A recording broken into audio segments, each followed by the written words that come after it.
नमः शिवाय। हर हर महादेव। कैसे हो आप लोग? चलो मैं आप लोग को सावन में एक छोटी सी शिव जी की कथा सुनाती हूँ। प्लीज वीडियो को ऊपर मत करना, एक बार सुन के जाओ। एक समय की बात है, किसी नगर में एक साहूकार रहता था। साहूकार के घर में धन की कोई कमी नहीं थी, लेकिन वह बहुत दुखी था क्योंकि उसकी कोई संतान नहीं। संतान प्राप्ति के लिए वह हर सोमवार नियम पूर्वक भगवान शिव की पूजा करता था और व्रत भी करता था।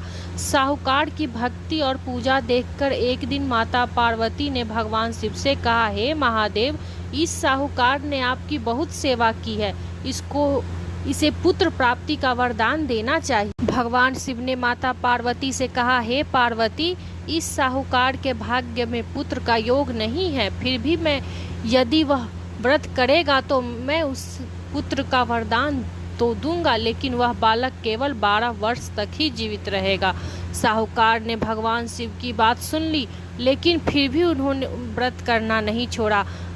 फिर समय बीतने के साथ भगवान शिव की कृपा से साहूकार के घर में एक सुंदर सा पुत्र जन्म लिया। साहूकार बहुत खुश हुआ, लेकिन वह हमेशा उस बालक की आयु को लेकर चिंतित रहता था। जब बालक 11 वर्ष का हुआ तो साहूकार ने अपने भाई के बेटे के साथ उसे शिक्षा प्राप्त करने के लिए काशी भेज दिया।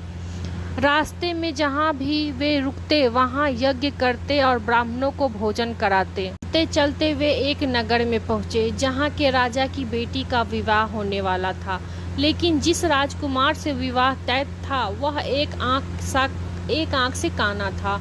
राजकुमार के पिता ने साहूकार के बेटे को देखकर सोचा, क्यों न मैं अपने काने बेटे के स्थान पर इस सुंदर बालक को दूल्हा बना दूं। विवाह के बाद इसे धन देकर विदा कर दूं और राजकुमारी को अपने घर ले जाऊं। विवाह के मंडप पर साहूकार के बेटे को बिठा दिया गया। विदाई के समय उस बालक ने राजकुमारी की चुन्नी के पल्लू पर लिख दिया, मेरा विवाह तो तुम्हारे साथ हुआ है, लेकिन तुम जिस राजकुमार के साथ जा रही हो वह एक आंख से काना है। मैं तो काशी पढ़ने जा रहा हूँ। राजकुमारी ने यह पढ़ा तो उसने राजा को सच्चाई बताई। राजा ने बारात लौटा दी और अपनी पुत्री को साहूकार के बेटे के साथ विदा कर दिया। इधर 12 वर्ष पूरे ही होने वाले थे।